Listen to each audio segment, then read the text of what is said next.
Soy licenciada en psicología, pero primeramente soy una hija de Dios. Siempre digo, soy primera hija de Dios, luego psicólogo por vocación y luego una humana sin perfección. Antes de empezar, quiero hablarles de por qué decidí estudiar psicología. Cuando estaba en primaria, estudiaba con un muchacho que siempre fue muy solitario, siempre fue muy extraño para nosotros, no solía ser muy aceptado entre el resto de los compañeros. Cuando llegamos a cuarto grado, este chico repite. Yo paso para quinto, él queda un año atrás. Cuando pasamos a bachillerato, este muchacho también me inscribe en el bachillerato, y pues yo puedo decir que era amigable con él, pero no considero que haya sido su amiga. Cuando llego a quinto año, cuando paso a cuarto año, este muchacho repite tercer año, y este era un muchacho que ya en esa época supe que era huérfano, que vivía con una tía, que era víctima de mucho maltrato físico. Y cuando lo sacan en tercer año, o sea que le tocaba repetir tercer año, lo ponen a trabajar en Babylon. Recuerdo que yo estaba estudiando quinto año y fui a Babylon y me emocioné mucho de verlo, conversamos un rato, me dijo que no tenía planes, que no sabía qué quería hacer con su vida. Y esa fue la última vez que lo vi. A los 2-3 días, el muchacho se lanzó del superbloque de la urbanización Obelisco. Recuerdo que eso me impactó tanto que yo dije, yo tengo que hacer algo para ayudar a las personas a evitar que esto suceda. Y ahí decidí estudiar psicología.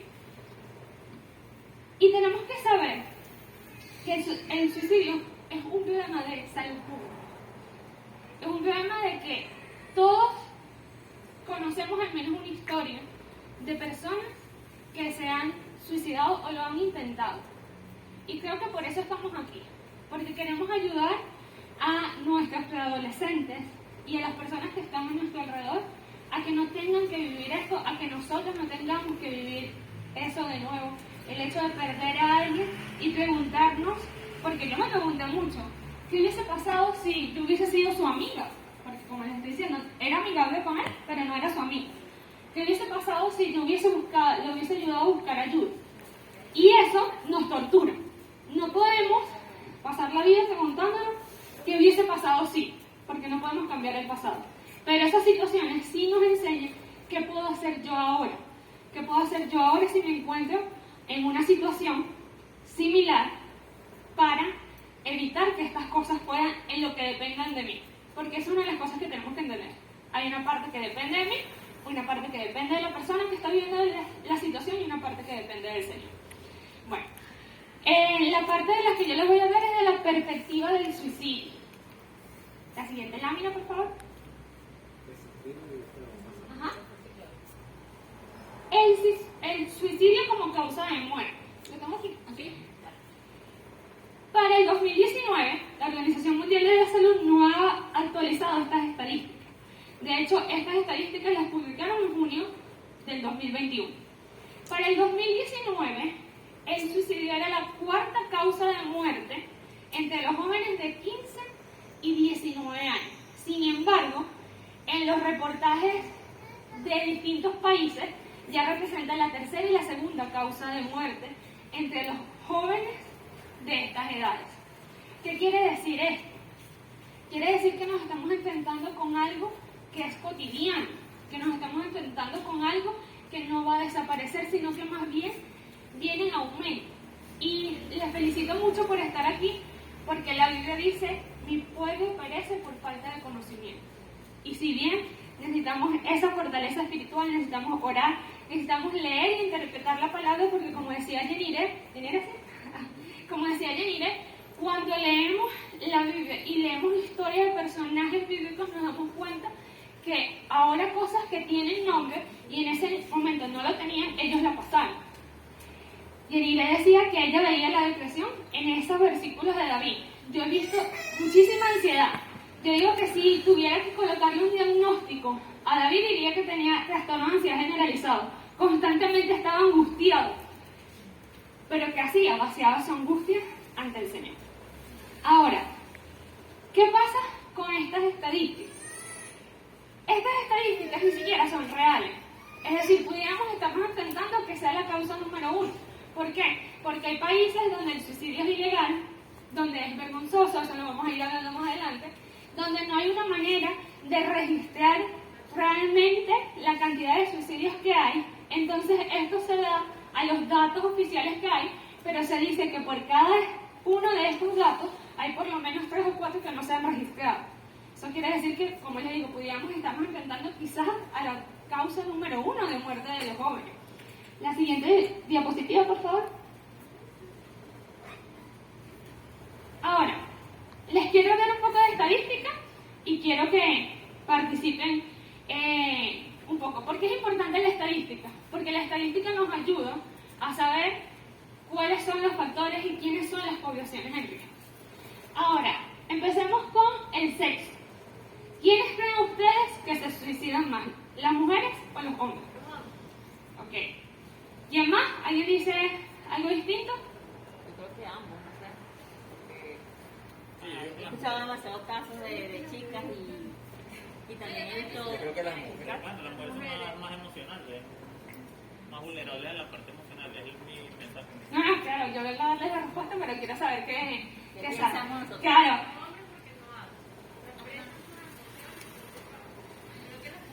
Porque lo que pasa es que, como decía ahorita, pienso que a veces por estándares las mujeres no, como que no se sienten en un punto de que no estoy como entre el cuadro que me dice la sociedad que tengo que estar, entonces como que se reprimen, ahora sienten que son rechazadas y bueno, eso los lleva a un suicidio.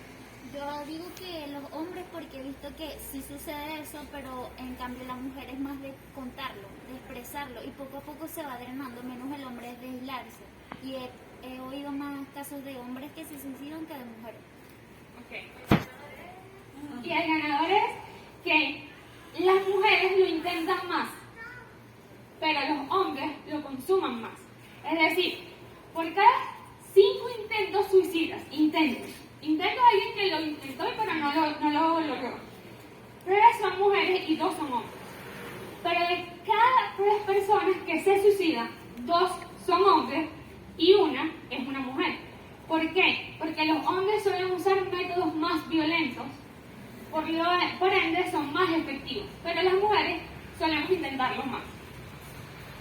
Con respecto a la edad, ¿qué edad creen que tiene el mayor índice de suicidio? Entre 15 y 19. Muy bien, claro, lo dije antes. Entre 15 y 19 tienen el mayor índice. Entre 12 y 22 años. Vamos a dividirlos por etapas. Tenemos los niños, tenemos los adolescentes. Recuerden que justamente se crea el área de preadolescentes porque el mundo está cambiando tanto que surge esta etapa que no son niños ni son adolescentes, pero a nivel de estadística todavía no se tiene estadística exacta del preadolescente. Entonces tenemos los niños, los adolescentes, los jóvenes, los adultos y los ancianos. Los adolescentes y los jóvenes lo intentan más. Y por eso la estadística es la 4ª causa de muerte. Pero los niños y los de tercera edad son más efectivos en sus intentos. Entonces, como nosotros estamos trabajando con una población entre 10 y 12 años, que todavía son niños que están saliendo de la adolescencia, tenemos que estar muy atentos.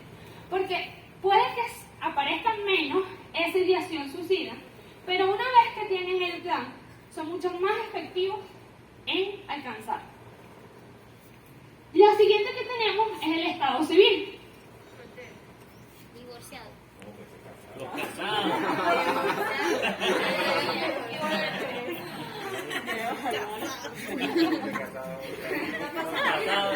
Los que estamos Me preocupan los casados que dicen que casados, ¿de verdad? ¿De verdad?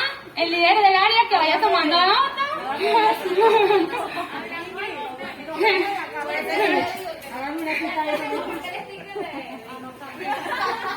¿Saben? Una de las cosas que aprendí estudiando psicología es que Dios no se equivoca.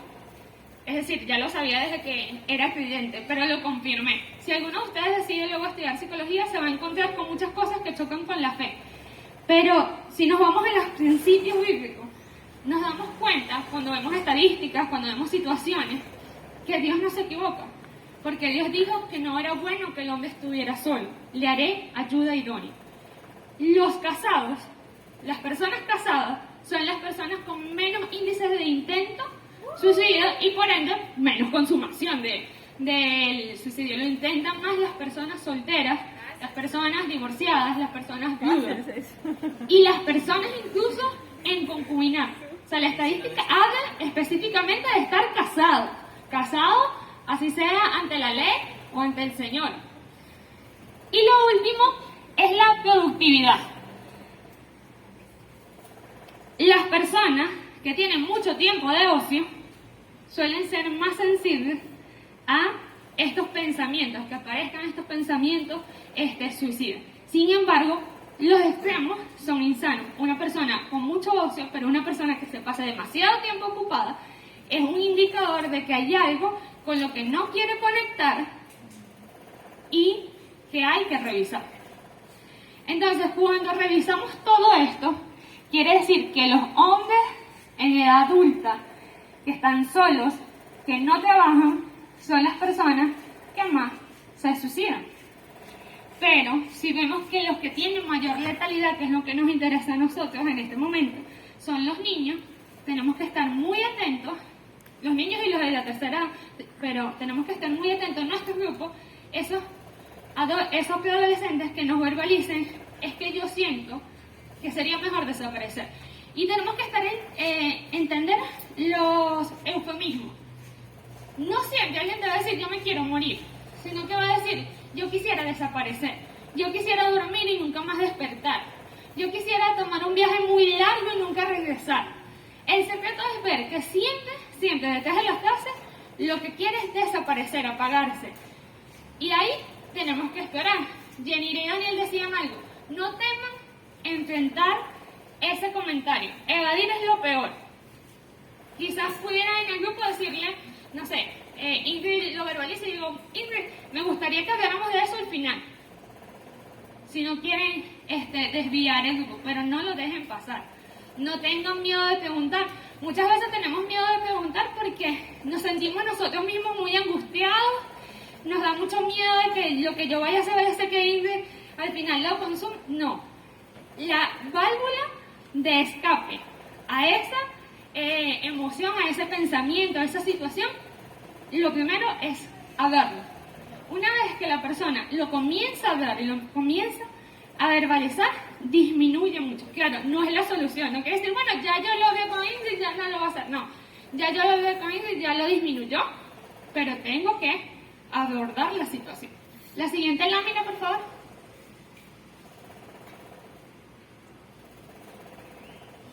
Ok, vamos a ver de cuáles son los factores de riesgo. Los factores de riesgo que pueden llevar a una persona al suicidio está primero la religión y la cultura. ¿Por qué? Porque si yo tengo una religión o yo tengo una creencia de la reencarnación, me suicido, acabo con mi dolor y pues empiezo de nuevo, como un perrito, como un gatito, como otra persona. La cultura. Hay culturas orientales que ven el suicidio como algo agradable, como algo honorable, pero también pasa algo con nuestra cultura occidental y con nuestra creencia cristiana, que muchas veces la persona teme verbalizarlo porque piensa que va a ser juzgado, tú eres un pecador, tú esto, ¿cómo no vas a confiar en Dios? Y a veces entonces nuestra creencia, nuestra religión, nuestra posición se convierte en un factor de riesgo. Y es importante que puedan en algún momento decirle a sus propios muchachos, no importa lo que estén pasando, yo no te voy a juzgar, yo te quiero ayudar. Para que entonces podamos nosotros eliminar ese factor de riesgo. Otro factor de riesgo es el consumo de drogas y alcohol.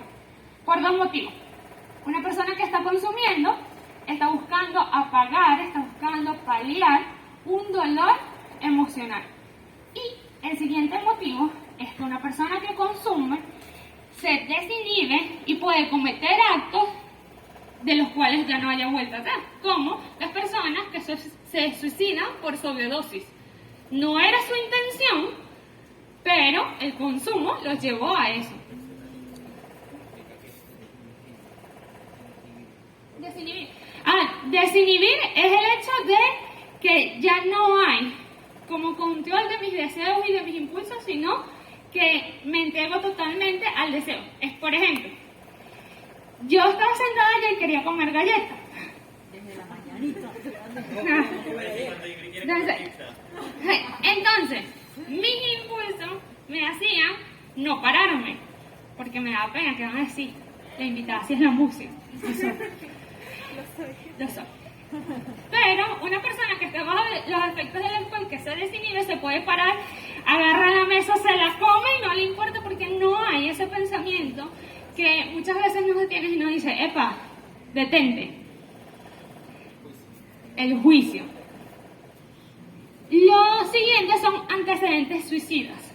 Una persona que ya intentó suicidarse es un factor de riesgo. ¿Por qué? A veces pasa, y yo tuve un paciente que cuando tenía 14 años intentó suicidarse. Se tomó unas pastillas, lograron romper la puerta del baño, hacerle el lavado estomacal y sobrevivió. Pero entonces, cuando tenía 16 años, lo volvió a intentar. ¿Y qué decía la abuela? Ay, no, lo está haciendo por llamar la atención. No. Una persona que intentó suicidarse e intenta de nuevo es una persona que está más cerca de alcanzarlo. ¿Por qué? Porque va aprendiendo de sus errores. Él la primera vez lo intentó con pastillas, la segunda vez no lo intentó con las mismas pastillas. Lo siguiente es las enfermedades mentales. Una persona que escucha voces, que las voces le dicen que se mate, como la esquizofrenia, tiene más tendencias suicidas. Una persona que esté pasando por un episodio depresivo o que tenga una depresión crónica tiene mayor riesgo de cometer suicidio, así como los pacientes ansiosos. Otro factor de riesgo son las enfermedades crónicas. Una persona que tiene mucho tiempo sufriendo un dolor físico va a querer salir de la situación. ¿Y cómo buscan salir de la situación? Mediante de acabar con su vida. Otra es la impulsividad. Tenemos la creencia errónea, y lo voy a dar un poco más adelante, de que todos los suicidios son planificados. Y no es así. Hay personas que ante se presentó la situación de crisis, decidió que lo mejor era acabar con su vida y ahí ocurrió el suicidio. Por eso es que hay suicidios que una persona dice, pero es que no había ninguna señal. ¿Por qué? Porque fue algo de impulsividad. Entonces, las personas impulsivas es un factor de riesgo y es algo que hay que trabajar. Si ustedes ven que tienen adolescentes que son impulsivos, pero adolescentes, saben que es algo que tienen que trabajar. No quiere decir que todas las personas impulsivas terminan suicidándose. Recuérdense que un factor de riesgo no significa que la persona lo va a hacer, sino que está más propensa a hacerlo que una persona que no tuviera ese factor de riesgo. Lo siguiente es la inestabilidad económica. Y creo que Yanire o Daniel lo ponía de ejemplo. Un preadolescente que se siente una carga porque tiene que caminar del costado para acá, porque no hay comida en su casa, porque siente que es una carga para su papá, porque si él no estuviera, sus papás se pudieran ir a Colombia y tener una mejor vida, pero se quedan porque él está. O al contrario, se fueron los papás y los dejaron a él con una abuela, con un tío, y esa misma inestabilidad económica que hizo que sus padres se fueran, lo sigue haciendo sentir que es una carga. Entonces ahí se convierte en un factor de riesgo. La falta de redes de apoyo. Una familia que abusa psicológica, mentalmente, emocionalmente de un preadolescente que no tiene amigos o que siente que es una carga para sus amigos. ¿Por qué? Porque un preadolescente puede tener amigos y aún así sentir, no, bueno, ellos son mis amigos por lástima. Me tienen lástima y por eso es que me tratan bien. Entonces hay que explorar. Porque puede ser que no es que faltan las redes de apoyo, sino que él percibe o ella percibe que no existen redes de apoyo. Y si hay ese sentimiento de soledad o realmente hay esa soledad, es un factor de riesgo. Los siguientes son los eventos o las situaciones traumáticas. Yo tengo una chica que ella, su mamá mamá se fue del país cuando ella estaba muy pequeña y la dejó con una abuela y con una tía y demás. La tía asiste aquí a la iglesia, pero como tal, en su casa es muy distinta que la iglesia. Muchísimo. Y ella siente que está sola y ella siente que nadie le presta atención y ella dice que a pesar de que su tía viene a la iglesia, que ella ve algo tonto venir a la iglesia porque su tía es aquí una persona y con ella es otra. Ella no sabe en qué apoyarse, ella se apoyó en mí, pero de cierta forma en su casa no siente ese apoyo. Entonces ella ya ha intentado suicidarse, pero no le descubrieron la carta y toda la cosa, ya lo ha planificado. Pero ya con el hecho de haberlo intentado una primera vez, seguro lo va a intentar una segunda porque en su casa no siente ese apoyo. Ella se aísla, ella está en su cuarto todo el tiempo y no le gusta relacionarse con nadie. O sea, me sorprendió que se abriera conmigo, pero ella no tiene ni amigos. O sea, es muy insegura también de sí misma, entonces, y es por el mismo entorno en el que ha estado. Simplemente se siente culpable de que su mamá la abandonó y que ella se sienta incluso adoptada, porque ella dice que ni siquiera sabe quién es su papá y tener como que eso allí. Okay. No sabrá cómo abordarlo de esa forma. Sí, un caso como ese ya merita atención psicológica. Es muy bien que tú puedas darle el apoyo, pero que ya haya un intento de el hecho de, o sea, estamos viendo los factores de riesgo en eso que tú estás hablando, y si la tía no lo ha llevado a un psicólogo, hay un factor de omisión. Quiere decir que eso incluso tú pudieras asesorarte para que ella pueda, ¿qué edad tiene la adolescente? 12, para que ella pueda recibir la ayuda psicológica. ¿Sabes qué? Yo quería preguntar acerca de eso porque hay veces que los padres no, o sea, creen innecesario ir a un psicólogo o están en contra de pagarlo. Entonces uno no, es como hay un conflicto de que sabemos que hay y la persona quiere ir al psicólogo, pero los padres no lo van a pagar. O lo ven también como que para llamar la atención. Ella no está pasando por una depresión. Eso es O para no es llamar la normal, atención. quien va para el psicólogo, la gente loca, no ponen al psicólogo. Sí, es una situación difícil.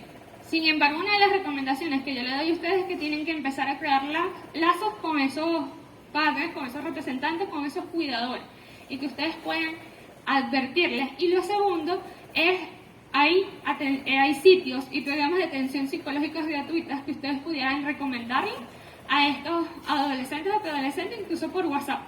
Yo ahorita, antes de empezar a ver, estaba atendiendo a un paciente de la línea de primeros auxilios psicológicos del Colegio de Psicólogos. Entonces, es ver eso, es buscar qué puedo hacer yo y hasta dónde puedo llegar.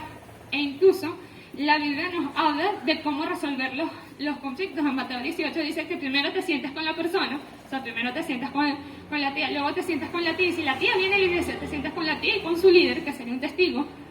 Luego, si aún así no se resuelve, llevas la situación al pastor, y si aún así no se resuelve, entonces es un momento de denunciar, porque estamos hablando que corre peligro la vida de esta preadolescente. Entonces, ¿qué es lo que yo decía? La Biblia nos muestra incluso cómo abordar esta situación. Entonces, esa sería mi primera recomendación. Habla con la tía. Bien. Lo otro que lo decía, creo que era Chiquín, lo de la confidencialidad. Cuando un adolescente les habla de no ideación, sino que hay idea y plan, y en el caso que tú me daste, hay antecedentes, decirles, mira, yo necesito que tú sepas que yo voy a hablar de esto con tu tía. ¿Por qué?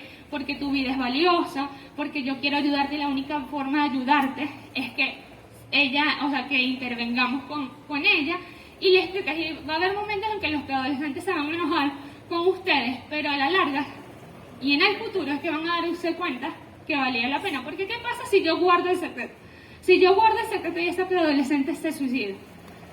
Primero el nivel de culpa con el que uno va a cargar y la responsabilidad con la que uno va a cargar por haber decidido guardarle el secreto por no traicionar su confianza. Estos son el tipo de casos en los que nosotros no vamos a traicionar su confianza porque no lo vamos a hacer a su espalda. Pero vamos a hacer algo que a ellos no les va a gustar, pero que es por su bien y ellos van a saber que lo vamos a hacer. Entonces estábamos en eventos y situaciones traumáticas. Una situación de abuso físico, sexual, es un factor de riesgo. Una violación es un factor de riesgo. El rompimiento de una relación, como hablaba de Abieser, de esta persona, son factores de riesgo, los duelos, las muertes. la discriminación, una persona que no tiene amigos, que es apartado, que todos se burlan. Ustedes tienen que ser muy cuidadosos de no permitir las burlas dentro de los grupos. ¿Por qué? Porque los grupos tienen que ser los lugares seguros. Y busquen aliados. Hay adolescentes que son un poquito más maduros que otros, que ustedes puedan acercarse y decirle, epa, Liliana, ¿será que te puedes acercar a Chucky y tratar de ser su amiga? A ella le hace falta un amigo. No tienes que dar profundidad de lo que está pasando, pero te puedes aliar para crearle esas redes de apoyo. Y el aislamiento. Una de las cosas que aumentó las tasas de suicidio a nivel mundial fue el COVID. Y está demostrado incluso que los pacientes con COVID, por ser aislados, sus defensas disminuyen porque suelen pasar por episodios depresivos. El aislamiento es un factor de riesgo muy alto. Ahora, esto, como lo dice su nombre, son factores de riesgo. Tenemos que estar atentos. No significa que porque alguien tenga uno se va a suicidar, no. Ya. Pero sí tengo que estar observándolo, sobre todo si tengo combinación de varios, como nos decía, ¿cómo es que tu nombre? Giancarli. Gianca, que hablaba de una adolescente que tiene esto, o sea, tenía muchos de los factores de riesgo. Ahora, así como hay factores de riesgo, pásame la lámina por favor, hay factores protectores. Los factores... Disculpa que te interrumpa, en el último punto me gustó mencionar que a veces nosotros como líderes permitimos a veces juegos que pueden sonar tontos. Uno dice, ay, pero Ingrid siempre ha sido delicada, hoy es muy sensible, ¿no? Apenas se juega con ella de una vez molesta. Yo creo que tenemos que tener mucho cuidado porque nosotros no sabemos lo que ella está viviendo. Aún cuando vemos a un chico sonriente, el chaval de verdad dice, ay, no se deja de nadie. No sabe, si esta persona tal vez es una situación difícil. Entonces, el tema de nada de apodos, comentarios burlistas, o si llegaste tarde, que siempre llega tarde, ese tipo de cosas no sabemos lo que estamos marcando. Entonces, cuidar las palabras, los juegos, los apodos, ese tipo de cosas. O sea que, hablando de eso, de los grupos, atendí hace unos añitos atrás, a unos adolescentes que, porque se les salía alguna grosería, alguna mala palabra, o era un lepe o era un azote. Entonces, eso se volvió costumbre en los grupos en ese tiempo. Resulta que uno de esos chicos, que se le salió una mala palabra y en vez de darle mazote, le dieron fue una tunda de lepe, le cayó una chicalica.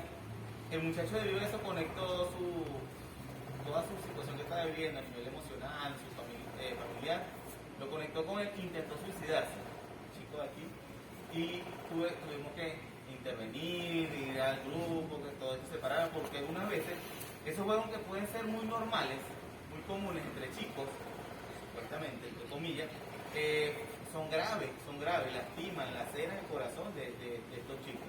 Así que estar pendiente en eso. Y lo que dice Misra, a veces lo conectan con cosas en su casa que todavía no nos han contado.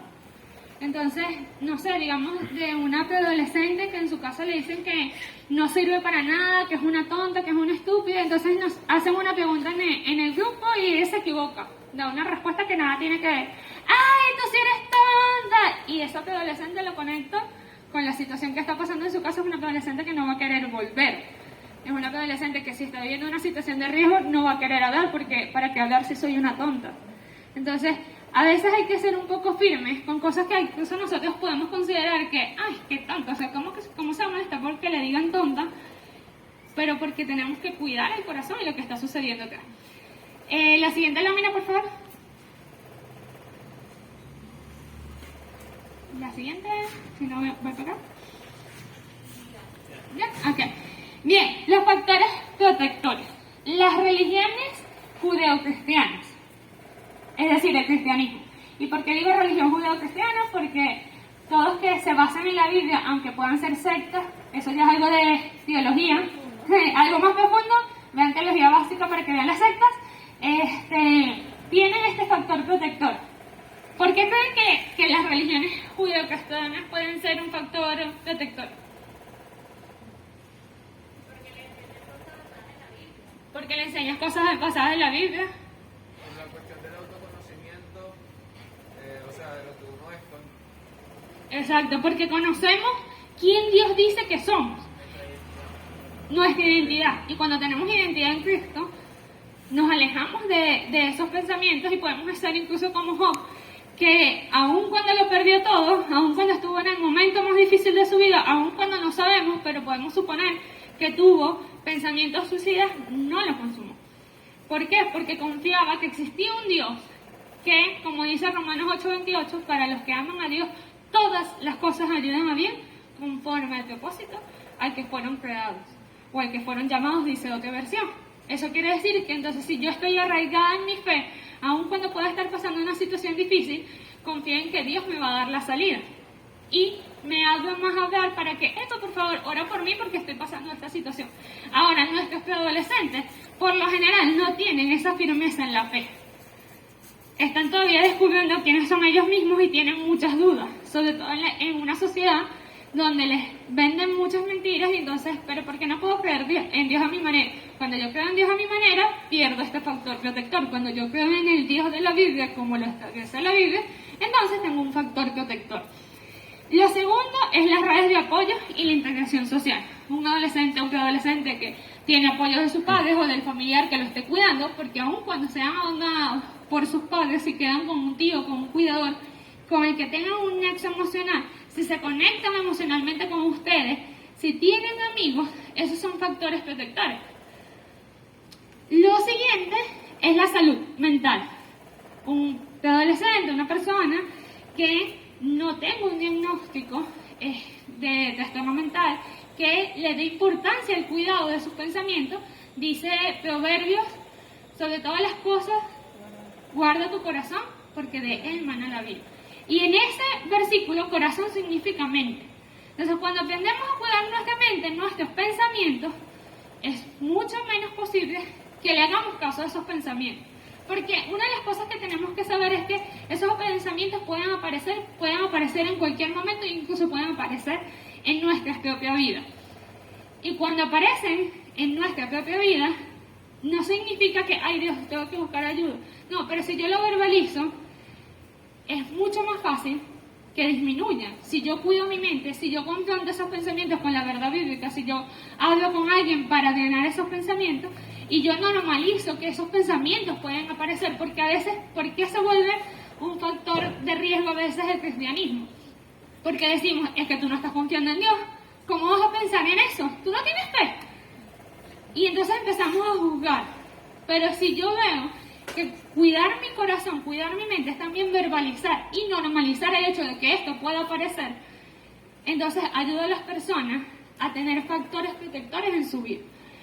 Lo siguiente es la capacidad de resolución de conflictos, las habilidades de comunicaciones asertivas. Una persona que sabe expresar lo que siente, lo que está viviendo.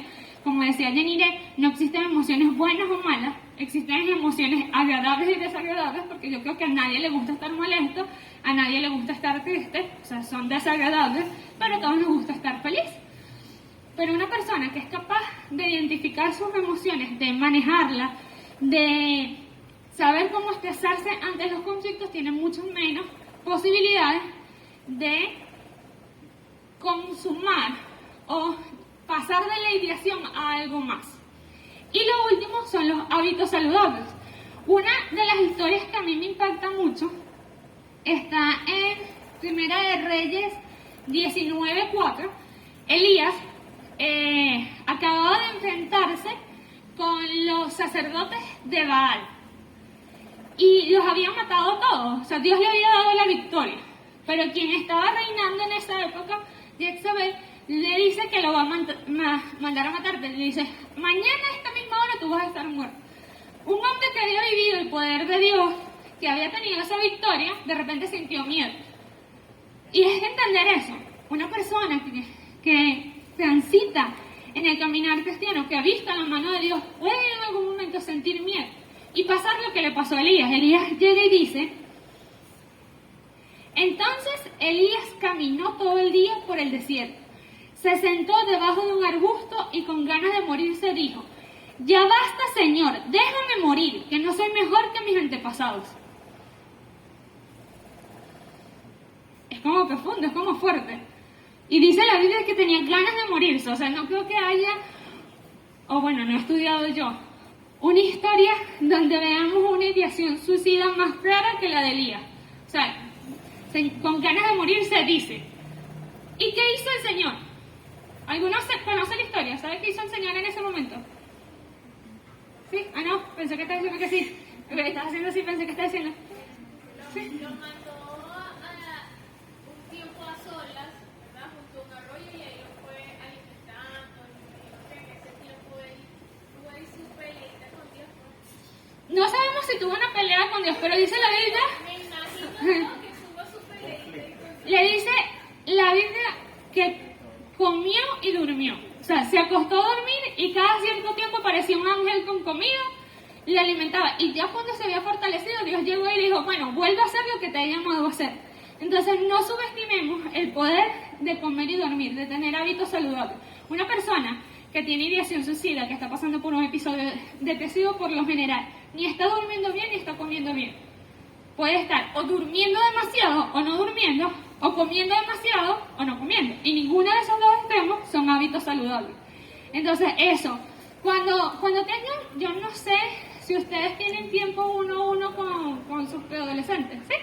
Que cuando tengan esos tiempos con sus preadolescentes, exploren eso. ¿Cómo estás durmiendo? ¿Cómo estás comiendo? ¿Cómo te sientes? Y si sienten una inquietud, no tengan que preguntar, ¿has pensado en morir? ¿Has pensado en querer quitarte la vida?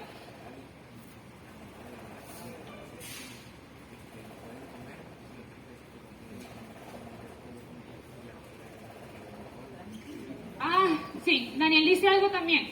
En esto de los hábitos saludables podemos tener preadolescentes que no están comiendo, pero no porque no tienen, o sea, no es porque se les ha quitado el apetito, sino porque no tienen que comer en su casa.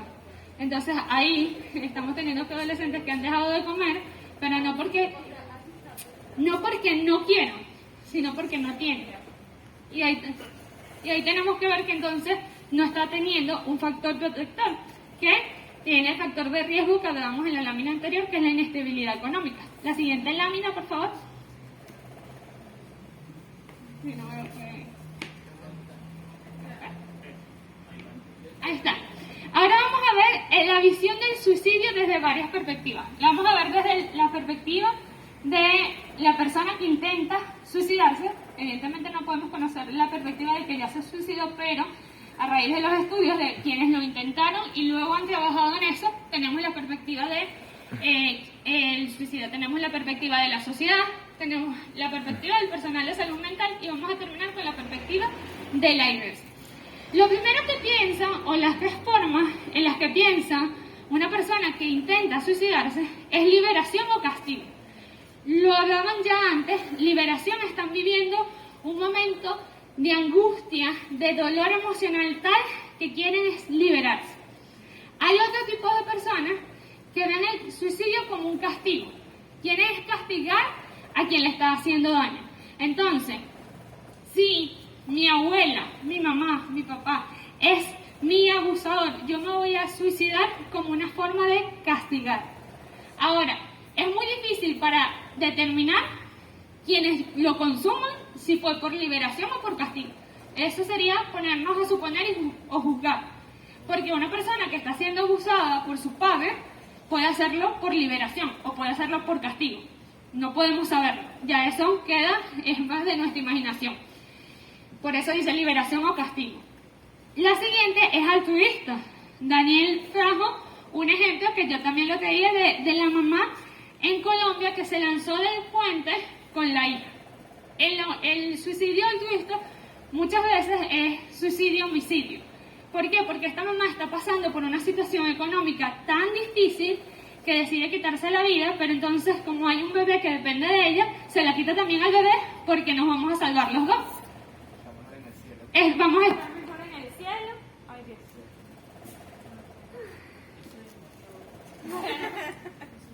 ¿Aló? ¿Aló? Si no, ¿aló? ¿Aló? ¿Aló? Bueno, entonces, el altruista considera que está haciendo un bien mayor. Ya no voy a hacer una carga, o sea, no está pensando solo en su dolor. Y esto se suele ver es a través de la carta, o a través de cuando es un intento. ¿Aló? Cuando es un intento fallido, por las motivaciones. Yo quiero liberar a mis padres de la carga que yo implico, quiero liberar a mis amigos, que era lo que hablaba antes de, no, ellos de seguro son mis amigos por lástima. Quiero liberarlos a ellos de tener que ser mis amigos. Puede ser hasta liberar a mi novio o a mi novia, porque de seguro está conmigo con lástima. Entonces es altruista, esa persona lo ve como algo altruista porque está liberando a los otros de la carga que él o ella piensa que son. Y la tercera es anónimo. Son personas que piensan que su presencia o ausencia no van a hacer diferencia. Entonces, como yo no soy importante, como mi vida no es importante, como no hay diferencia de si yo vengo o no vengo para el grupo, como no hay diferencia de si participo o no participo, si yo me suicido, va a ser como algo anónimo, nadie va a notar que no estoy. Claro, esta es la creencia de esa persona, evidentemente, para nosotros va a significar una pérdida. El suicidio anónimo suele suceder más en las personas de la tercera edad, que suelen estar solas. Esas personas que sus hijos se fueron, que no están pendientes de ellos, suelen pensar más de la forma del suicidio anónimo. Es decir, nadie se va a dar cuenta. Con tal, si nadie me visita, si nadie está conmigo, si yo desaparezco, nadie se va a dar cuenta. La siguiente lámina, por favor. Siguiente lámina, por favor. Ahora, desde la perspectiva de la sociedad, esto va a depender de las sociedades y la cultura. Una es egoísta, solo estaba pensando en él mismo. ¡Ay, qué cobarde! Es un cobarde y lo que quería era escapar. Entonces, la sociedad muchas veces lo ve como algo egoísta. Entender la perspectiva de la sociedad nos va a ayudar a entender por qué a veces nuestros adolescentes no quieren hablar. Y nosotros tenemos que tener mucho cuidado cómo hablamos también. Porque si ellos sienten que nosotros tenemos esta perspectiva, no nos lo van a decir. La siguiente es algo honorable. En culturas como Japón, como el nazismo, era algo de honor. Como perdí la dignidad, me suicido. O también cuando decimos, y tenemos que tener cuidado con esas verbalizaciones, que una persona que se suicida es muy valiente. Ni es cobarde, ni es valiente. Porque si yo digo que una persona que se suicida es valiente, ¿qué mensaje le estoy dando a mi adolescente? Si lo hace, eres valiente. Ninguna de las dos. Si yo le digo, si lo haces eres un cobarde, o si lo haces eres un valiente, la primera va a impedir que él me lo cuente. La segunda puede pensar, este es mi momento de ser valiente. Este es mi momento de brillar, porque soy un valiente porque me suicidé. No, ninguna de las dos. Como le decía Jenny, el suicidio es una forma en la que ellos buscan querer terminar con esa etapa de su vida que está siendo muy angustiosa. La tercera es como algo vergonzoso. No queremos hablar de eso. No queremos hablar de eso.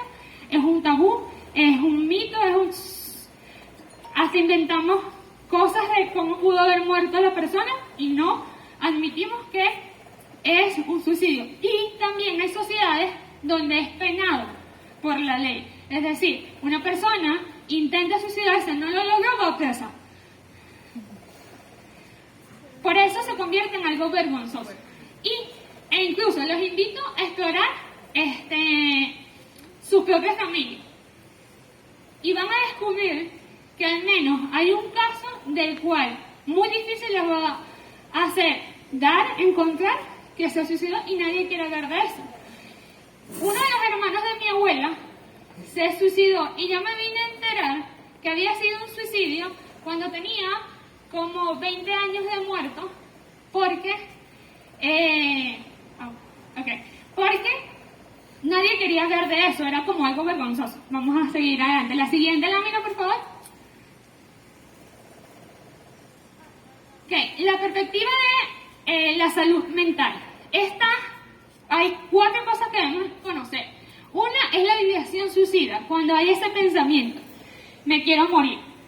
Ahora, ¿cuándo voy a referir? Si un preadolescente tiene solo la idea, ustedes pueden manejar. Pero si este preadolescente tiene la idea y tiene un plan, en ese momento es el momento de mandarlo a referirlo a un psicólogo. Entonces tenemos la ideación, tenemos el intento suicida, es decir, tengo la idea, tengo el plan y lo intenté. Luego está el gesto suicida. El gesto suicida es este tipo de personas que intentan o se suicidan como castigo.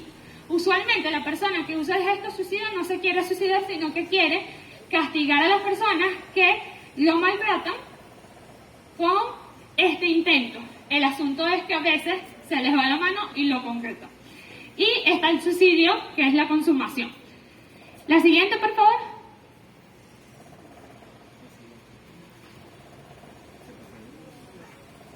Ok, rápidamente, 2 o 3 personas que me digan cómo creen que la iglesia ve el suicidio.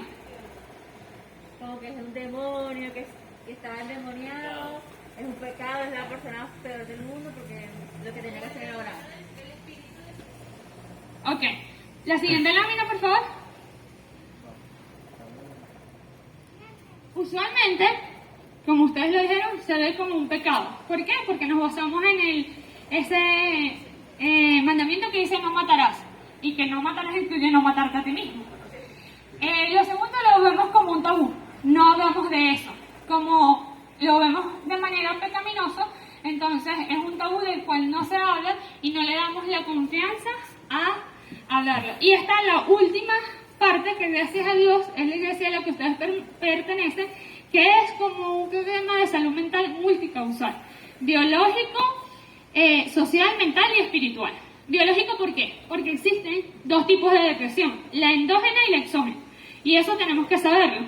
Un preadolescente que lleva mucho tiempo en una situación de tristeza permanente, es muy posible que la química de su cerebro haya sido alterada y necesita de medicamentos para estabilizarla. Eso es cuando hay algo endógeno, hay algo biológico que lo está produciendo. Exógeno es cuando hay una situación y muchas veces lo exógeno se combina con lo endógeno. ¿Quién va a determinar si necesita o no medicación? El personal de salud mental. Es un problema social, por lo que ya comentamos, un problema mental por los pensamientos, y es un problema espiritual porque Efesios 6:12 nos dice que nuestra lucha no es contra carne ni sangre, sino contra huestes espirituales. Eso quiere decir que en la misma Biblia, y uno de mis versículos favoritos, que está en 1 Tesalonicenses 5:23, nos dice que nosotros debemos cuidar nuestro cuerpo, nuestra alma y nuestro espíritu. Entonces, no debemos sobreestimar la parte espiritual de todo es un demonio. Ese es el demonio de la depresión que te lo tengo que sacar. Pero tampoco debo subestimar el hecho de que hay un componente espiritual. Entonces tenemos que orar con ellos, tenemos que guiarlos a que tengan una vida, una intimidad espiritual con Dios, pero también tenemos que enseñarlos a manejar sus pensamientos. Porque dicen que el campo de batalla es la mente. Es decir, la primera batalla espiritual se lucha aquí. No podemos, por eso dice mental y espiritual, porque son inseparables. Si yo trabajo en lo mental y no trabajo en lo espiritual, está incompleto. Si trabajo en lo espiritual y trabajo en lo mental, está incompleto. Y una de las cosas es que antes de empezar a trabajar con otros, tienen que trabajar con ustedes mismos.